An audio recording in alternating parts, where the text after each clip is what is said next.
sa kagaya ng sinabi ko kanina, I just wanted to show it because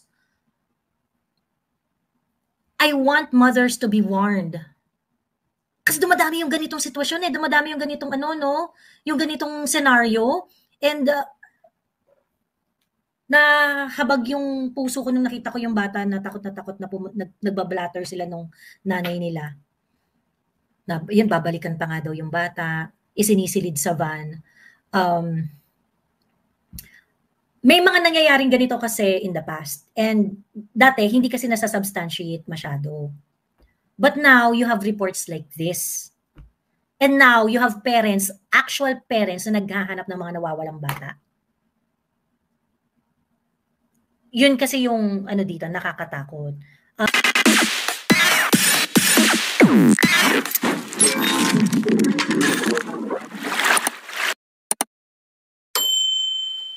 Ano bang, hello? Ano bang topic?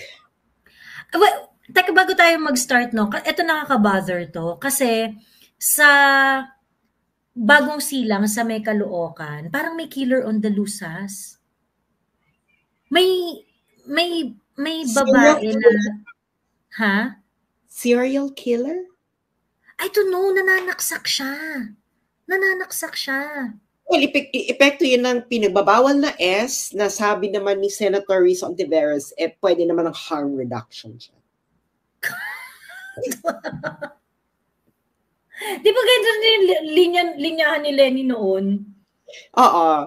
Harm reduction. Saka yung si Calamard. Kasi dati merong I don't know if you remember this. Kaya ako na-block ni Calamard. Kasi meron siyang finorward sa Twitter niya na meron kasing laboratory setting. Tapos S yung ginamit sa New York ata yun. Tapos nakita nila doon in that setting, laboratory setting. Wala naman, hindi naman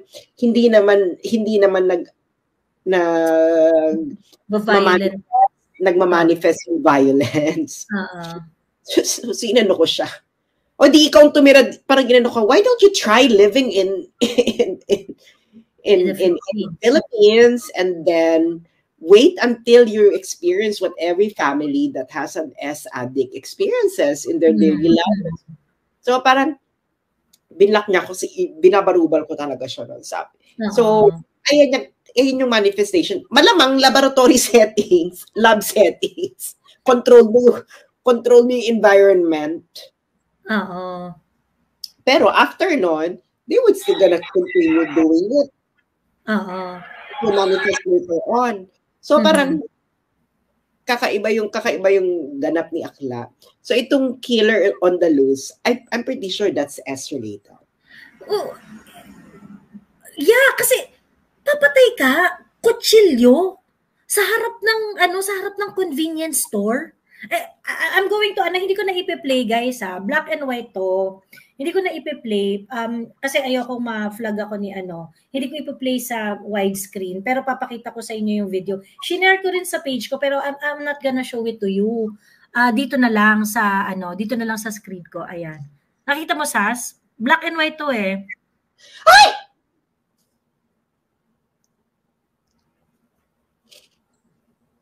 Ayan hindi niya tinantanan. Hindi. Ano ba yan? Isa lang? Or? Well, this is, hindi ko alam kung, kasi yung nag-send sa akin, initially, ang sabi niya, tonight, this evening lang daw nangyari. Yung iba nagsasabi kahapon. But this happened in Bagong Silang, Phase 10, and sa Phase 10, Bagong Silang, 7 na raw yung nasaksak. It's the same person? I do not know kung ano yung development sa nito, sa investigation nito. Pero maraming mga nagpo-post din. Ano yung mga pinopost? Mahanap ko ba yan sa Facebook? May mga link ako ng mga community groups sa Bagong Silang. And the Bagong Silang people in Caloocan are talking about it. Oh my God. Bagong Silang Caloocan. Ito na, May mga Getaway. taga-Bagong Silang Caloocan ba dito? So ito, Getaway, ito nakita ko merong sa Barangay 178, Getaway vehicle plate number 130. I think it's the same person. Multiple stabbing. Ay, alam mo, may itsupa naman yung... Oo. Kaya kayo girls, naku, may itsupa naman yung isa girl.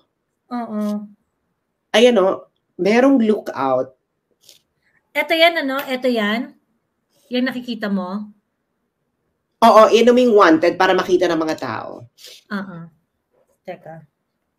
Bakit parang mga kayo mangging balingkinita? Kaligatan pa naman mga itsura nito. Ano, yung mukhang able-bodied na mga no, kalalakihan? Oo, na parang, anong point? Parang, ano ba to?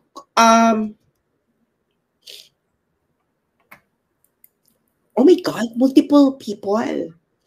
Oo. Doon nga raw sa Bagong Silang, 7 na yung insidente. Sa Bagong Silang pa lang yun.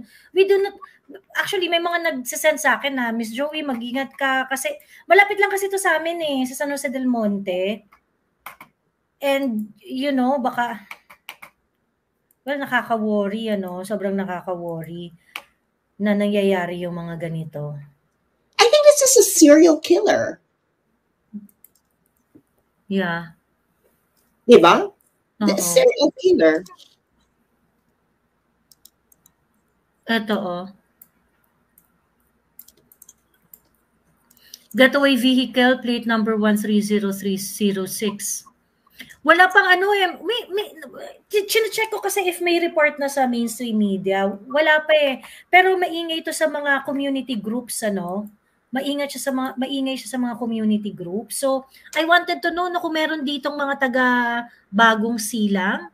Can you please give us more light to this story? Kasi nakakatakot Alam grabe mo pito na yung pito na raw yung nasasaksak.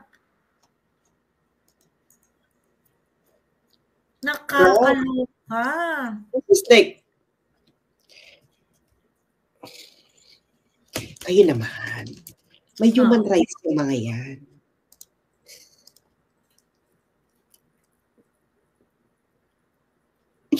Kayo naman, may human rights. Diyos me. Actually, aside from that, there was a video also that was shared to me na itong bata, umuwi, umiiyak. Di ba sunod-sunod yung mga batang nawawala? Sunod-sunod yung mga batang nawawala. Ngayon ito, umiiyak, umuwi sa bahay. Pagkatapos, apparently, meron siya raw nakita na isang van. Let us look at the story of the parent. Di ba ang Chismax ay yung mga bata nawawala, it looks like hina-harvest yung kanilang mga organs, ganyan. Let me share this video. Kasi ito, I think pwede ko nang i-share dahil walang violence naman doon sa video. Ayan. Girl, ang nakakaloka pa. Hindi, wala man lang lumapit para well, merong hawak na kutsilyo. Sino makakalapit para tumulong? Hindi para anuhin, kundi yung nakatumba na, yung isa, hindi man lang lapitan yung babae. Oh, ayun yung mama umalis pa, tumakbo pa paalis, tiningnan lang niya, and then siguro may mga lumapit na afterwards.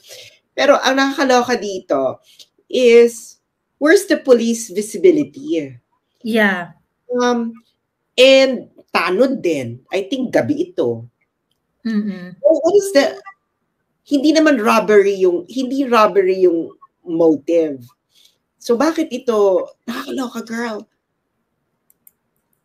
I know. At mataong lugar to, ha? Yung video, harap daw to ng Dali store yung convenience store na kulay pink na nauuso ngayon dito sa So, matao to. Kumbaga parang, yun nakakatakot kasi why people like this, you know, di ba merong psychology yan yung pumapatay na gamit yung yung kutsilyo at saka yung Mm. pumapatay ng barel.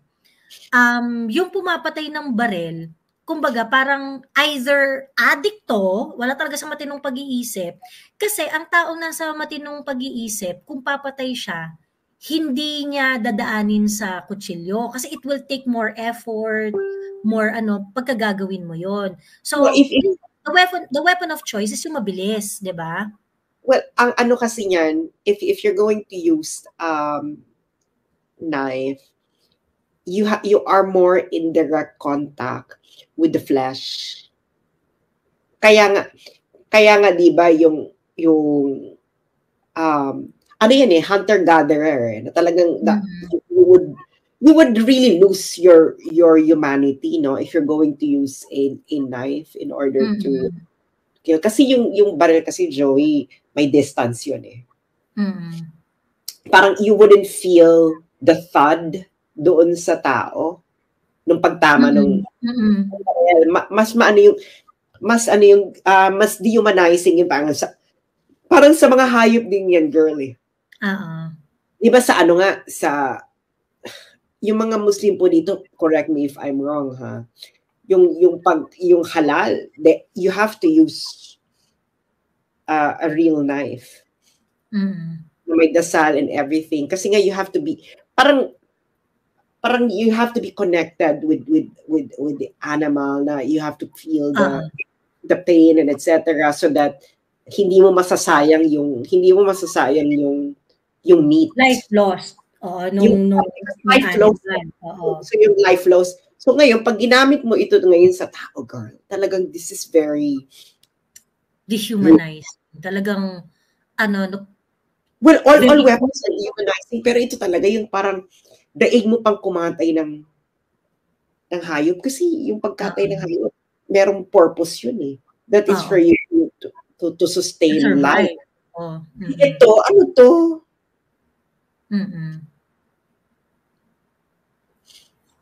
Just pure wastage of of life. Yeah.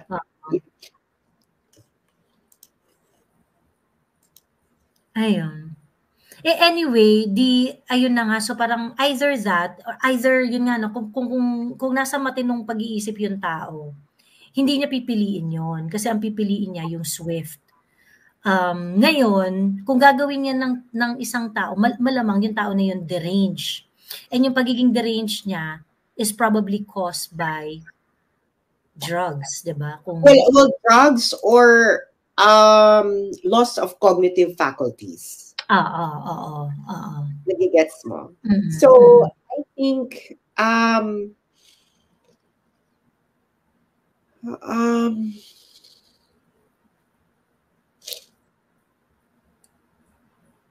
nakakagulat. Parang I don't remember seeing something like this. Kasi talaga yung mga tinite,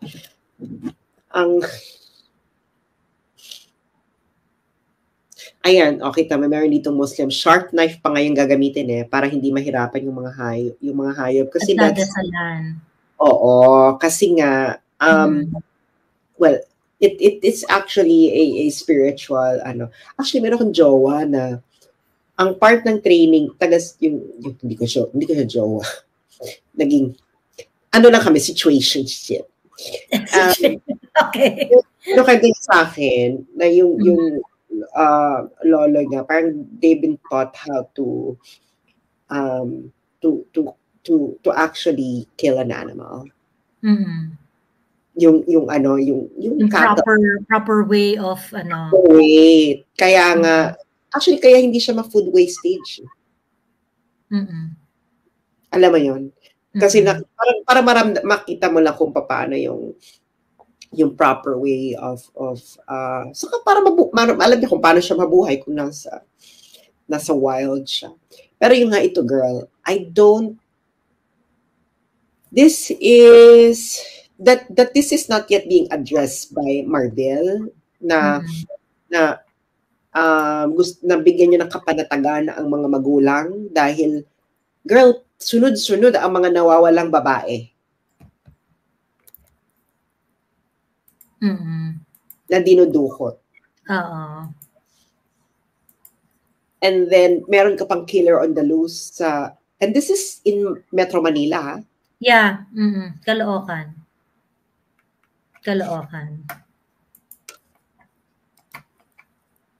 Ito naman, parang, hindi ko alam kung sa Metro Manila to, pero would you like to listen to this? Ito nakakatakot to kasi yung bata umiiyak eh. Opo. Tapos nakita daw niya yung Pero sabi dito, ang serial killing ay palihim patago. Hindi po qualification ang secrecy sa serial killing. Oo. Ang serial killing po is series of killing. Oo. Kaya nga serial, di ba? Serial, sunod-sunod mong ginagawa. It doesn't matter if it's in private or in public. Oo. Ayun. Hindi yun yung magdidikta kung serial killing yung yung killing na nangyari. In fact, may mga killers nga na they get off doon sa publicity nung killing. Yes. Ang serial killer po, you kill more than one person in a series. Diba? And it doesn't even mean na kailangan magkasunod siya. Or secret siya. Kaya yon. Kasi yung pinapanood. Anyway, panoorin na natin to. Oo, ayan. Teka, kaso may face kasi ni baby girl, pero sorry baby girl ha, kailangan natin ipakita to para ma-warningan ang mas maraming kabataan sa nangyayari, no? I mean, ingatan niyo po yung mga anak ninyo, Diyos ko po. Tuwan ng kaklase na sumusunod sa kanila, nakita nila yung mga bata na nakasakay sa van. Marami, tapos umiiyak. Yun ang kwento. Hindi siya nagkwento sa akin. Meron pa akong panginalaman. Ngayon, binalikan po siya. Gumulong po siya sa overlooking. Opo. Nung dumaan daw yung may dumaan daw po na nakasigil ng motor. Doon lang daw po sila nakabuelo. Nakatakas. Pero sabi daw po ng lalaki, babalikan ka namin, sabi gano'n. Ngayon, ang pasok niya 11 po. Papasok siya. Ang pasok niya 12 to 6. Ami, paano to? So, ayun po, yung bumalik po siya kasi meron daw pong van na itim sa puti, walang plaka po. Tapos yung, ano ba yung nakita mo? Sabi, may may nakuha daw na bata. Sino bata yun? Sino yung bata na nakuha? Kilala mo ba yung nakuha? Hindi niya kilala. Yung sinasabi, di ba, may maraming nawawala ngayon ng mga Totoo lang, maraming nakalabasa sa Facebook ngayon.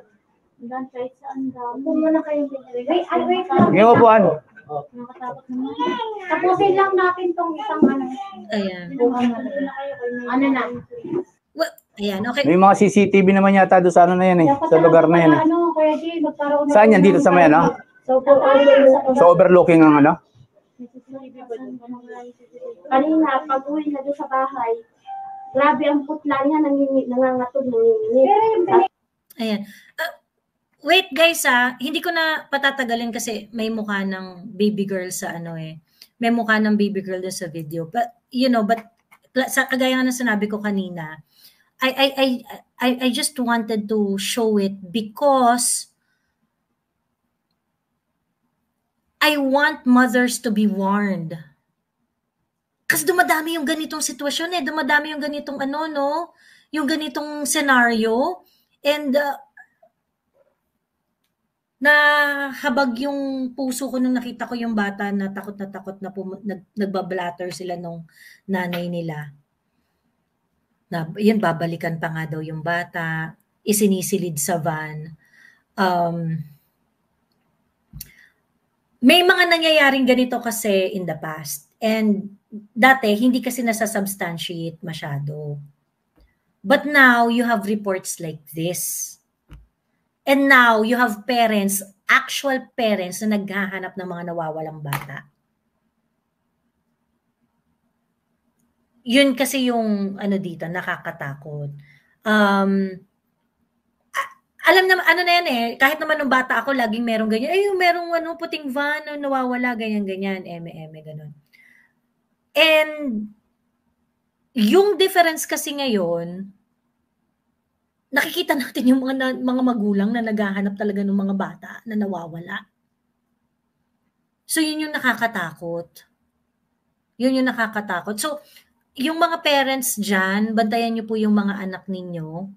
Bantayan nyo po yung inyong mga supling, yung inyong mga kuting dyan na pumapasok ng eskwela. And kausapin nyo po ang mga anak ninyo at turuan nyo na rin po sila kung papaano turuan nyo po sila na kapag may mga ganitong bagay, kailangan nilang magsabi agad. At wag silang nagtatago ng mga ganitong klaseng kwento in order to, so that we can help them be safe. Ito girl, Ayan. may pinag-talk sa private chat. So meron talagang nangunguha ng mga bagets.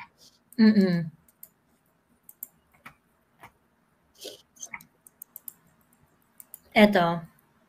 2 caught kidnapping 6 kids in Pasig. This is dated June 23, 2024. 2 men were arrested after they allegedly kidnapped 6 children. My God.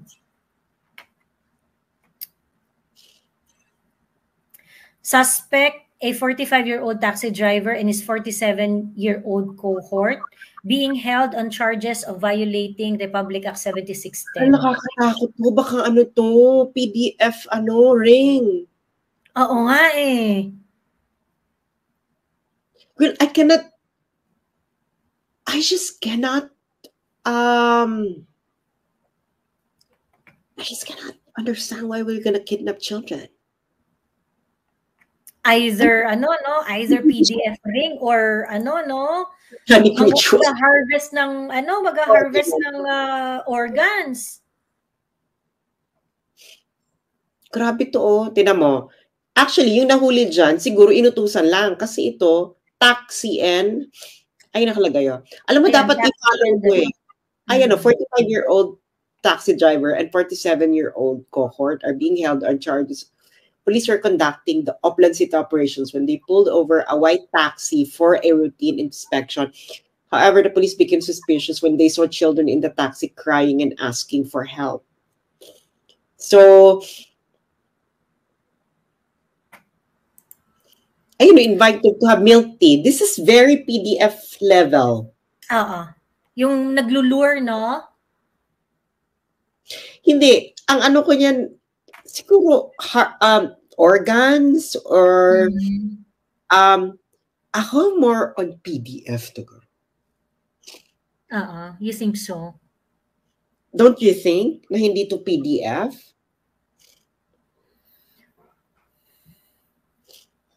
Kayo, kasi wala nang follow-up. Alam mo, dapat ito may investigative journalism na nga ito eh.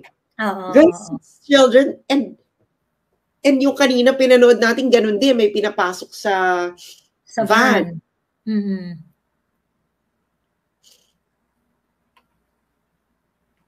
Well, there is a crime focus on abducting minors. Why? Yeah.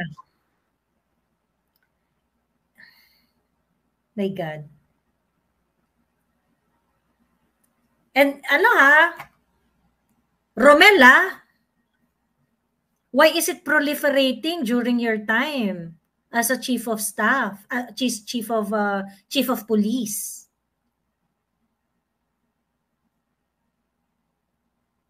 Anyari, Romel?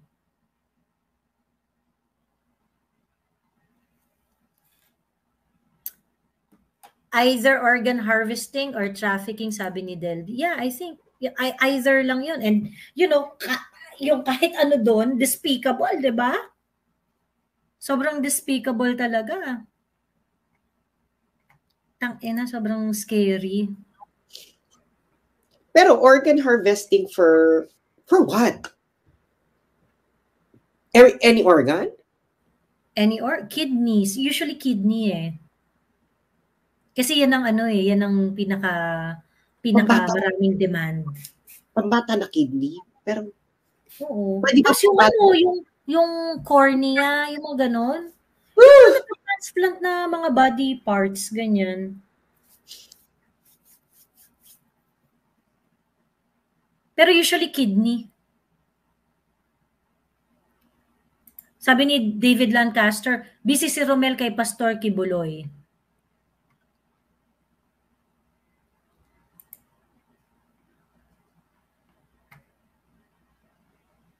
Focus lang kay Kibuloy ang admin. Correct.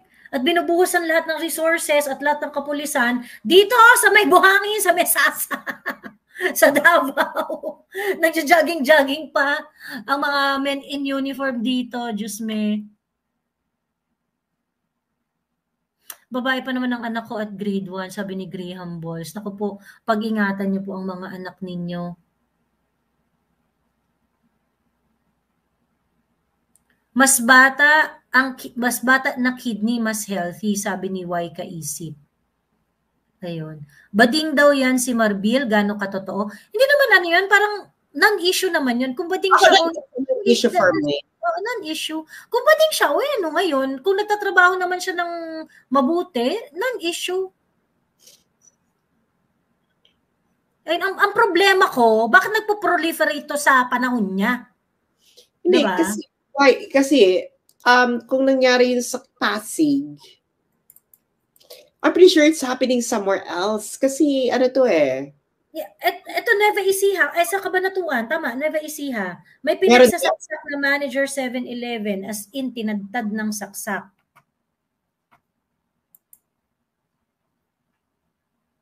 Kumusta ang lagay ng, can you please mention yung mga nandito sa Pilipinas na nanonood? How's your confidence level sa mga kalsada at lansangan ninyo? Can you please parang tell us your location and do you feel safe dun sa mga lansangan dyan sa mga lugar ninyo?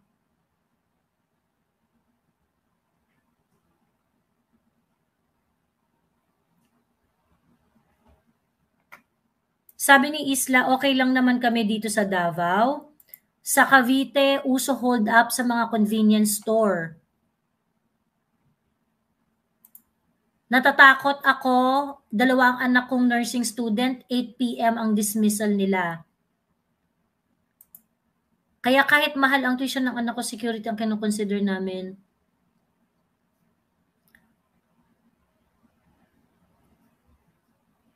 Ayan. Bandang North yata maraming nawawala, hindi kaya kinalaman yung maraming Chinese sa Cagayan. Baka connected na naman sa Pogo yung mga yan, may internal organ harvesting na. Pero yung Chinese sa Cagayan, mga students yun eh.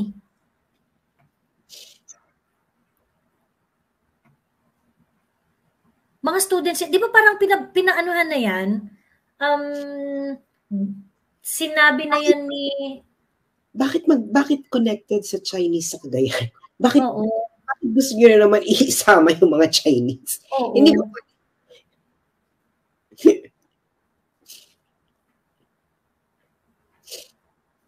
mga proyekto na hinihingi ng mga tao, farm to market road, pinatigil. Ito, Santa Ana, Manila, Miss Joey, sa barangay namin, may mga street na bulgaran magmariwana. Lakas ng loob ng mga kriminal. Dati ang mga namumuno, puro criminal minds. Ayan. Dito po sa Danau City, Cebu, medyo okay lang. Safe pa naman ng konti. But we don't make kumpiyansa. Ayan. Daming addict na nag-aantay kani-kanilang pusher sa kalsada lately. I don't feel safe as before. Sabi ni Angelito, hindi na. Kung ang FL nga tumutulong mang-abdak. Sa mga tao... May point.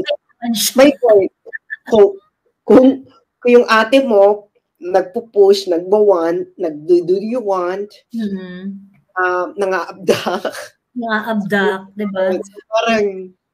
Adakrab na mga smuggler. So, parang...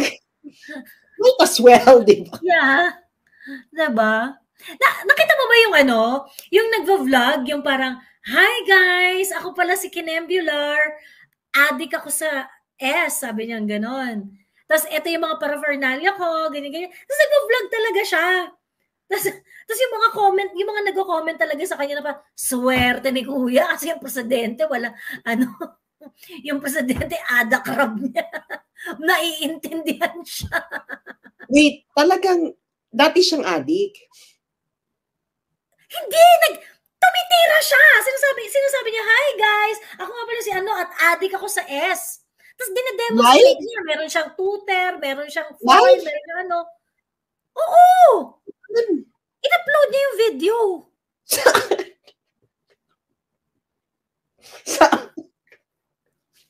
Teka. Bakla sabi. Ano ang pangalan? Hindi, sa Facebook ba yan? Or sa TikTok? Sa Facebook. Kailan? Ba't hindi mo to pinost? Kung sino to? Actually, maraming nag-post. Kaso nga lang, parang feeling ko, na take down na. Kasi pagka pinost mo yun, parang feeling ko magkakaano ka eh. Magkaka-violation ka eh. Yeah, promoting drug, yun eh.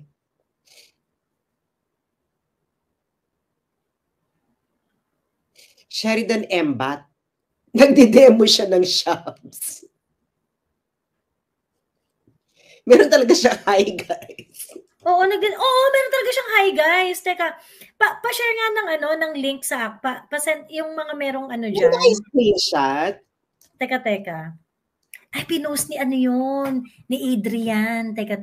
Hindi talaga? Ni Adrian Pascual. Kakaiba to, no? Oo.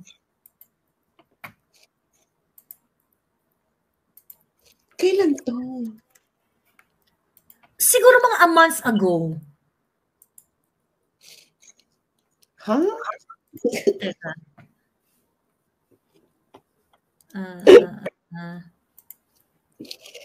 Nakakaloka. Parang... komportable sila, Diyos me. Kasi nga, ang tirahin daw yung source. Wag daw yung distributor. Kayo naman.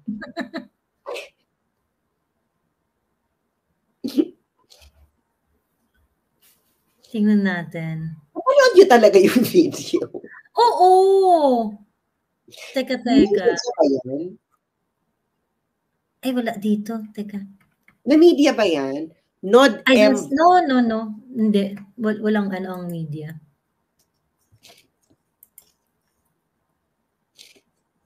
Hindi nila Teka. Ay, ito. Saan? Nakita mo na? Nod Embat. Search on FB daw. Nod Embat.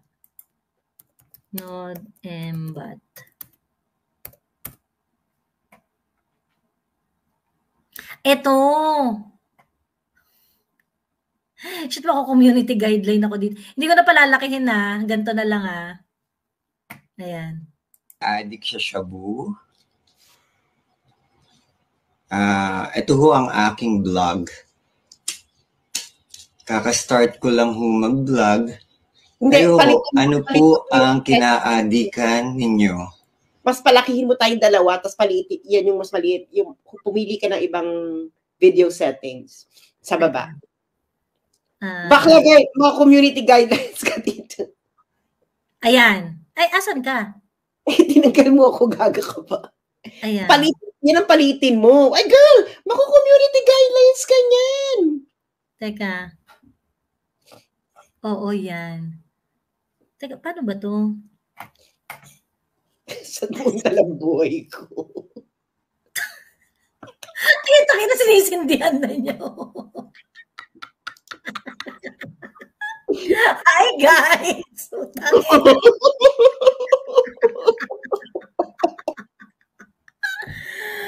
Diba? Asan yung sinasabi mo, Romel, na nilalabanan mo yung krimen, putang ina? Facebook, Diyos ko. Wala man lang nagsisilbi sa inyo sa taong bayan, mga putang ina nyo. Diyos me. Kakasuka. Sana walang ano, no, wala pang detalye doon sa ano yung babaeng sinaksak sa ano, no, sa may harap ng dali. Pero nakita ko yung picture niya na duguan na. You know, the lady looks really beautiful. Maganda yung babae. Makinis, mahaba yung legs, ganyan.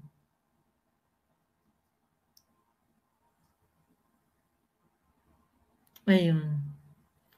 Nakakapangputang ina talaga ang mga hayop, sabi ni Krepley. Girl, nakakaloka. Bakla. Parang, ang surreal. Girl, siguro ito na siguro yung pinaka-surreal moment ko.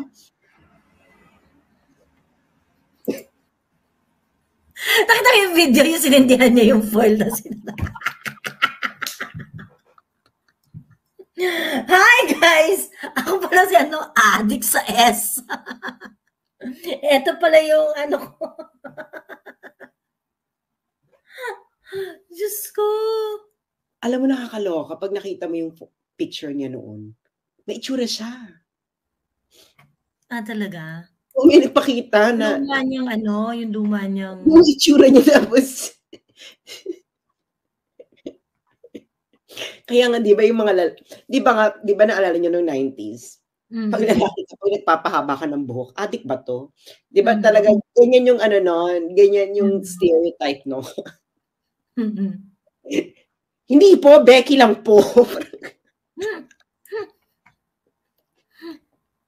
Just what is happening? Wag ninyo asahang i-take down yun ng Facebook. Mga ads ng mga fake products, hindi nila inaalis. Mga drugs video pa kaya. Oo nga eh. Tapos ang pinagdidiskitahan nila, yung pangalan nito, share ko kasi yung lalala niyo yung event sa Cebu ng Asian Century, yung ni-livestream ng Asian Century. Yung No to US proxy war in Eme. Pagkatapos tinake down ng Facebook. So winarningan ako ng Facebook na parang sharing this kind of post kinemular may violate daw akong community guideline at ang community guideline na yun ay spamming, putang ina. Talaga Facebook?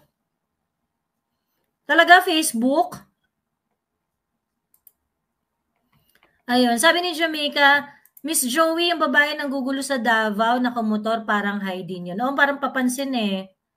Ayan. Sabi ni Cap, wala naman takot mga yan eh. Nagkalat, susme. Sabi ng mga kapulisan, ang hirap mag-operate, maproseso daw po. Ay, wow.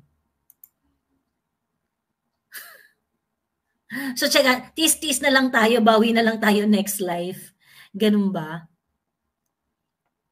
Grabe. Sa Senado, focus sa mulak ang media. Focus sa mulak ang media na kay Yulo Goldie, ang kapulisan hinahunting si Pastor. Talagang misplaced no? Misplaced priorities, no?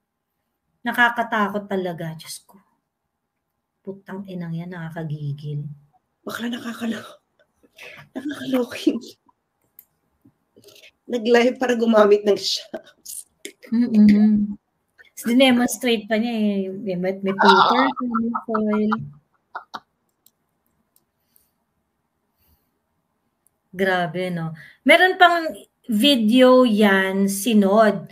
Sabi niya, mga politiko and mayayaman hindi hinuhuli. Actually, aside from Nod, meron din yung video pinost yun ni Mark Lopez, ni Papi Mark. Yung sabi niya, birthday ko kasi. Huwag na akong pigilan, birthday ko eh. Tapos, nasa gilid lang siya ng kalsada. Nakita niyo yung video na yon? 150 nga lang daw bili niya, sabi ni Archie. Takain na. And then after that, meron pa yung yung nag-post kalookan din. Yung sabi niya, nagbebenta siya, ganyan-ganyan. Tapos parang nagmamalaki niya, sabi ko, may mga protector ako, hindi tayo mahuhuli. Basta message lang kayo, ganyan-ganyan. Meron pang ganon. Ayun. Yung share post ni Ms. Sas with hindi mo pera yan and accountability and transparency, tinake down agad ni FB, nabuwang na June. Actually, nila, na-depress kasi daw, kaya nag-S, ganyan. Yeah, pero ang kasi dito, hindi kung bakit siya nag-S ang topic. Of course, you can do whatever there is a lot of reason dahil nag-S. Ang dito is wala ka ng takot. I don't think you can blame depression na wala ka ng takot na mag-S na naka-live ng Facebook. Kasi sa totoo lang, kahit depressed ka, kung alam mong huhulihin ka, ilalagay mo sa lugar yung arte mo di ba? Oh, girl. Or diba? Kung alam mo matitegi ka. Diba? Ang mga depressed naman, hindi naman hindi naman ang mga depressed lang, pero it doesn't mean na kaya nilang tablahin yung authority ng ganun-ganun lang. Diba?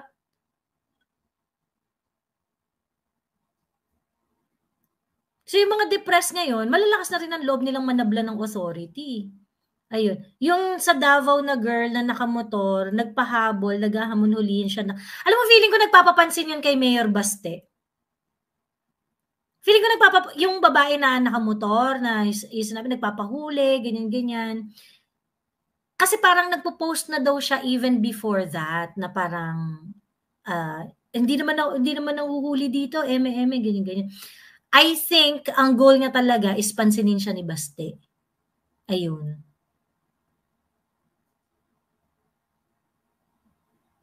Yung close friend ni Sandro na ex-BF ni Zainab. Yung taga-BOC yan, di ba? Yun ba yun?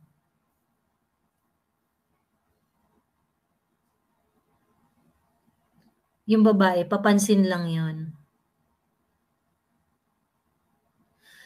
Useless mag-report as in sa kahit anong platform, walang action. Correct. Actually, sa totoo lang sa TikTok, itong TikTok, tangina nitong TikTok na to Yung TikTok, pag i-re-report ako, wala akong magawa. Pag ako, ang nang-re-report, may nag-content sa akin, binabalahura ako. Hindi naman, walang action sa TikTok. Laging, no violation found. Kasi talagang ganun. Yung ikaw content ka, tapos binabalahura ka sa content. Pagkatapos dito pa, meron TikTok. Si Sheridan Embat. Ha? Ako po si Sheridan Embat. Ako po ay addict sa S. Girl. At ito po ang aking kineme. Ayun, anyway, yun sa TikTok nga, merong doon, meron akong ni-report doon na account. So gamit niya mukha ko, pagkatapos 0 follower, 0 ganyan. So ni-report ko na ini-imitate niya ako. Putang ina! Alam mo kung anong bumalik sa TikTok? No violations found. Talaga TikTok, tang ina nyo? Talaga ba? Parang ano pala dito sa TikTok? Ang pinoprotektahan lang na community guidelines ninyo, yung feel nyo lang Diyos ko, kakadiri talaga tong TikTok. Sisas gandang-ganda sa buhok niya. Hindi, ginagaya niya si ginagaya niya si Non. Ayun. Nakakaloka.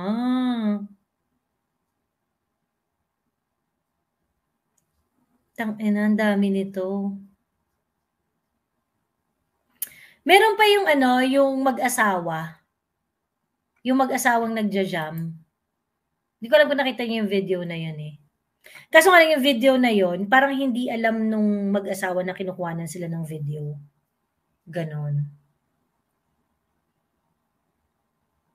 Ayun. And bukod sa social media, Miss Joey, kahit mag-report ka sa Alam mo- police ng known pusher or drug, then wala eh. Alam mo, sinabi pa niya kung magkano niya nabili yung S. Oo. 150 nga daw. 140. Magkano? 140? 140 sabi niya. Girl, parang na tayong 90s sa bagsak presyo ng S. Bagsak presyo ang putang ina. Hindi ka nung panahon yan, nung panahon ni PRD, umaabot na ng 5,000 ang per gram. 5,000, oo. Oo. Nagrereklamo na nga nun si Risa dahil mas mahal pa nga, mas mabuti pa daw ang S. Di ba kino-compare niya yung yung presyo ng S, presyo ng bigas.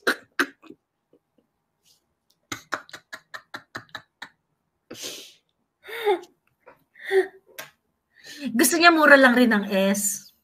Tapos ang nakakaloka yung mga comment dun sa niya. Ituloy mo lang yan, huwag mo isipin ang sasabihin ng iba.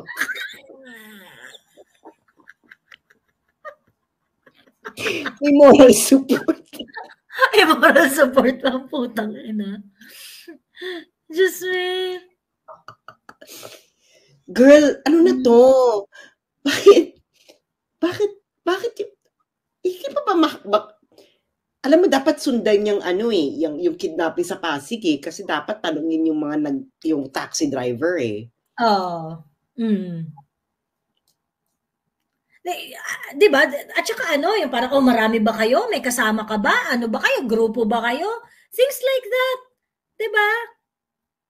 Kasi ang daming kwento ng mga kidnapping ng mga bata So, it has to be kumbaga talagang dapat sinususog yung ganong storyline. Diyos me, ano na Romel?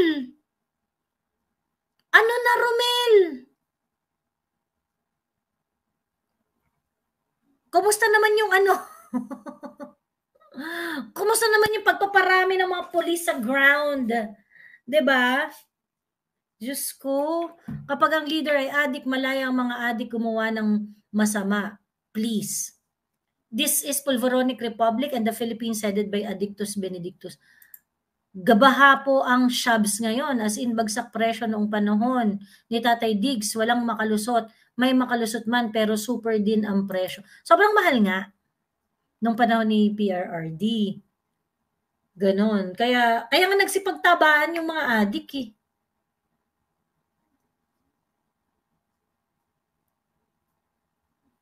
Sa sobrang tanga ng pulis ngayon, need na ata ng permit para magpasensya. Nakakatakot sa dami ng nawawalang bata. Yeah. Scary talaga. So, sobrang scary. Ayun.